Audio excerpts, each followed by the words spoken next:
Hello, my friends, and welcome back. Thank you very much for being with me again today. How easy is to uncover or to expose a fraud, a human being who is a fraud. It happened in my life a few times, and this is the easiest way to do it. When you see someone claiming and talking in generalities, ask him for specifics. Or when they tell you everybody said this, or we all know this, or you don't believe that, or ask him, how do you know that? How do you know that everybody knows that? How many? Oh, we all agree. No, we didn't. Tell me the number. Tell me who exactly. So ask them for specific examples. Some people say you are this and that. Hey, are this and that. A cat is around. So ask them, who exactly? Give me a list. How many are there? So see if I care. Are there 15 out of 7 billion? That obviously I don't care. But if let's say 3 billion out of 7 billion, it's a different, right? It's a different story. So we have here Vivek Ramaswamy, who is a very smart guy and ballsy. He's 37, 38. I'm impressed with him. And he is at the third idiotic GOP debate, unfortunately, with some moderators who play important. Anyway.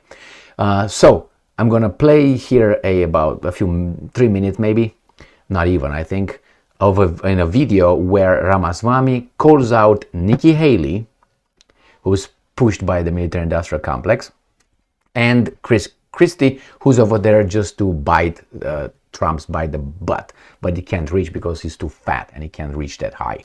So let me play this video for you when Ramaswamy is gonna do. We're gonna talk specifics. He's gonna tell something specific, and they cannot combat him because they don't know something that is about the Ukraine war.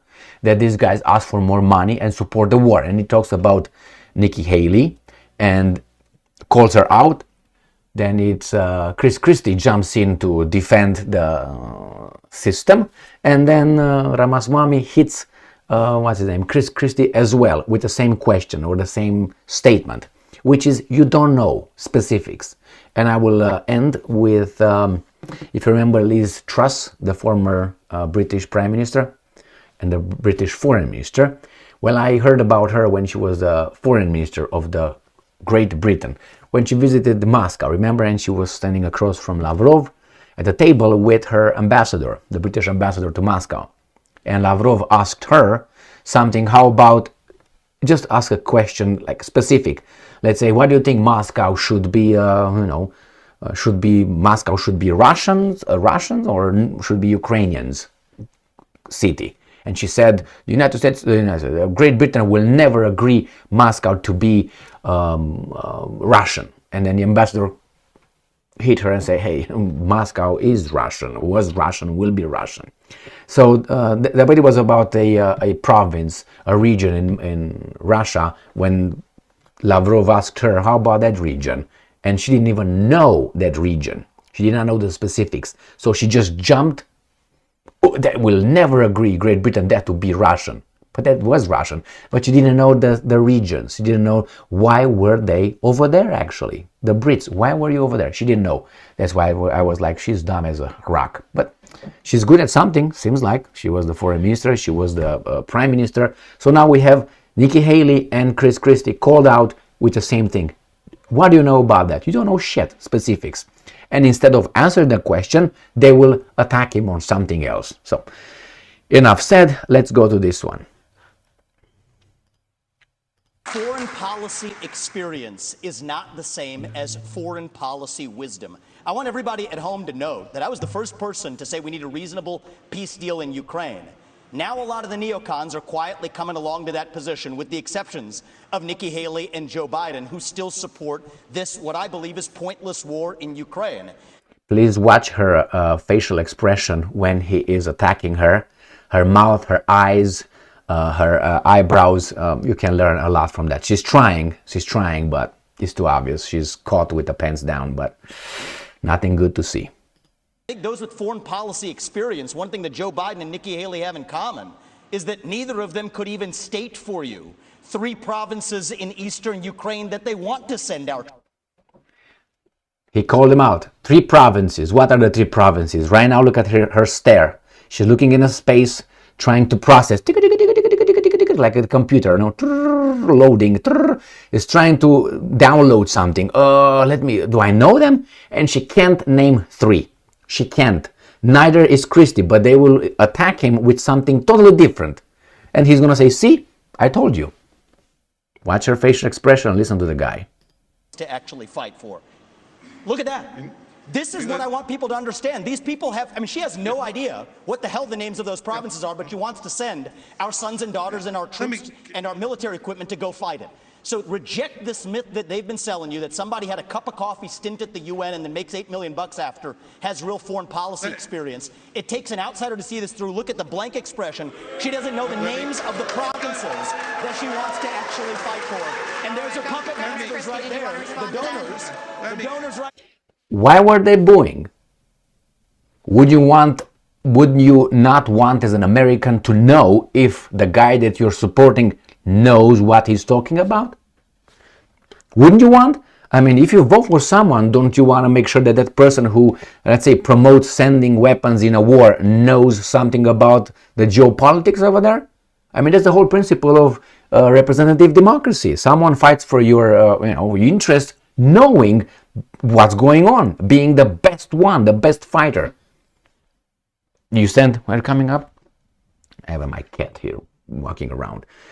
In a minute, we're going to jump it here. So anyway, and he's saying those donors, and that's what it is. Now, this is the democracy that we have that I don't like. That's not a democracy, obviously. And we're going to have Chris Christie jumping on it with a rant, and he's going to call him too. See? No, he left. He left the building. All right, so let's go back to this. Enough. Hold on. Let me just say something here. His reasonable peace deal in Ukraine, he made it clear. Give them all the land they've already stolen. Promise Putin you'll never put Ukraine in Russia, and then trust Putin not to have a relationship with China. Let me tell you something. That's not what he said. That's not what he said. But nevertheless, he's going to go in a rant now and talk about other garbage, and I'm going to put back where Ramaswamy smacks him as well. All right, now he's going to finish, Christie, defending Nikki Haley, but not answering. He's going to attack. So this guy said, she doesn't know it. Do you know it? And she doesn't answer it. He doesn't answer it. But what's his name? Chris Christie is going to start attacking Ramaswamy for asking her, hey, do you know anything about the subject? He's going to attack Ramaswamy's character. You're a bad person. When actually the guy said, do you know anything about the subject? I caught you with the pants down and you're trying to evade. These are weasels. Don't. So let's go. And what argument is going to bring Chris Christie for Nikki Haley, defending Nikki Haley? He knows her for 12 years. Oh, really? You know your wife for 12 years? You know your husband for 12 years? And then after 12 years and a day, you realize you didn't know shit about that person when he's pulling something on you. We're now 25 minutes into this debate, and he has insulted Nikki Haley's basic intelligence. Yes. Not intelligence, knowledge. Intelligence is one thing, knowledge. Does have any knowledge about the subject? Not intelligence. Knowledge. He doesn't know anything about it. You can be very intelligent but don't know anything about a tribe in Papua New Guinea. It doesn't mean that you're an idiot. You don't have the information. Once you have it, you probably process the information, being an intelligent person, at a different level than another one who's not intelligent. He didn't challenge her intelligence. Knowledge. Information. No. And she stays over there like, what's her name? Mother Teresa. Look at her. Yeah, poor me. She is I'm going to play that in another video anyway. Her positions, her basic intelligence. She doesn't know regions. She wouldn't be able to find something on a map that his 3-year-old could find. Yeah, but she can't. Look, if you want to disagree on issues, that's fine. And Nikki and I disagree on some issues. But I'll tell you this, I've known her for 12 years, which is longer than he's... Look at her. Look at her. Aw, I love you. I love you. started to vote in the Republican primary. And while we disagree about some issues and we disagree about who should be president of the United States, what we don't disagree on is this is a smart, accomplished woman. You should stop insulting her. So I'm going to take this, several times over. So first of all, I think we just learned something from Chris Christie. We learned three things. We learned three things right there. First of all, Chris Christie also doesn't know what provinces in eastern Ukraine he actually wants us to fight for. We learned that one. Again, look at her. She's dying. He's like, shit, he caught me. Basically, he doesn't know because he would have said, yes, is this, and that. And actually, he would say, it's not 3, it's 4. I'm putting Crimea in 2, let's say. Chris, your version of foreign policy experience was closing a bridge from New Jersey to New York. Yeah. So do everybody a favor. Just walk yourself off that stage, enjoy a nice meal, and get the hell out of this race. Let me tell you. A nice meal because you're a little bit how should I put it, politically correct. And he's gonna make the point right now, if these guys are gonna send your sons and daughters somewhere to die, you better know exactly what's going on and who's who. This is very important. You're gonna actually send your sons and daughters to go die in somebody else's war. Hold on. Excuse me, Chris, I'm speaking, and I'm not done yet. I haven't heard a time when you aren't and we're going to be speaking. done. So listen up to this: is if these people want to send your sons and daughters to go die in Ukraine, they've been arguing for it for a year. $200 billion of our taxpayer money sent over. Neither of them could even name for you the provinces that they actually want to protect. And this is the people who have been touting their so-called foreign policy experience. It is intellectual fraud. These people are lying to you, the same people who told you about weapons and mass destruction in Iraq. To justify that invasion, didn't know the first thing about it, yet they sent thousands of our sons and daughters to go die. The same people who told you the same in Afghanistan, where the Taliban is still in charge 20 years later. $7 trillion of our national debt due to these toxic neocons. You can put lipstick on a Dick Cheney, it is still a fascist neocon. Thank and you, you Mr. gotta see that Ramaswamy. today. Thank you, Mr. It's Dick Cheney Ramaswamy. all over again. So I don't know what you would think about this, but my take is following. These are the guys that want you to sacrifice for something they don't know. And they don't care. Because their interests are further from what they say they are. Their interest is not to win in Ukraine. Their interest is to get elected and make their connections and their money. That's what the whole thing is. Power and money. Wealth. And Ramaswamy has the money, has the power, the way he in the private sector, not in the public sector. I'm talking about government, and he's calling them out. These are frauds, and he said these guys are the same guys who were in Iraq war with the lies. The same guys, right there. Now, if there's anything that guy Ramaswamy said that is not true, you tell me. And the other ones, again, did not answer. Neither of them. I watched it. I watched further, and they didn't answer. They didn't know it. Now, how can you do that? Now, it's true that you don't get engaged sometimes in a, you ask me this, I question that. You don't get in, but at least if you want to really smack him, if it would be that easy, you would smack him right there. But he made a point. He made a point, and he said, these guys don't know anything about it. Anything.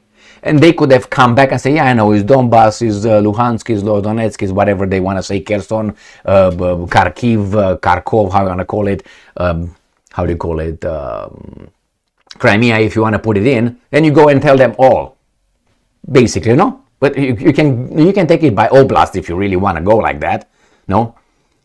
We go Kharkiv, Luhansk, Donetsk, Zaporozhye, Kherson, and Crimean Peninsula, and that's it. But they don't even know it, and they want to send the $111 billion over there, and they don't even know who's who, what's what. He calls them out, and they don't know the answer. As an idiot Christie, that a 3-year-old can find on a map. Like, we're not going to even get tangled. the easiest way for you to do it is say, actually, these are the provinces, he's a liar, he's assuming certain things. And that's it. I have another one when Ramaswamy is going to call Nikki Haley a corrupt person, and he's going to bring his evidence in front of everybody. Now, for those guys who booed Ramaswamy when he said that those guys don't know the provinces, why did they boo? That was true. They didn't. For asking them, for revealing, taking their masks off, that's why it was. And that's the level of our democracy here. Those guys. Thank you very much for being with me again today. Stay strong, stay smart, look for the truth, and be just.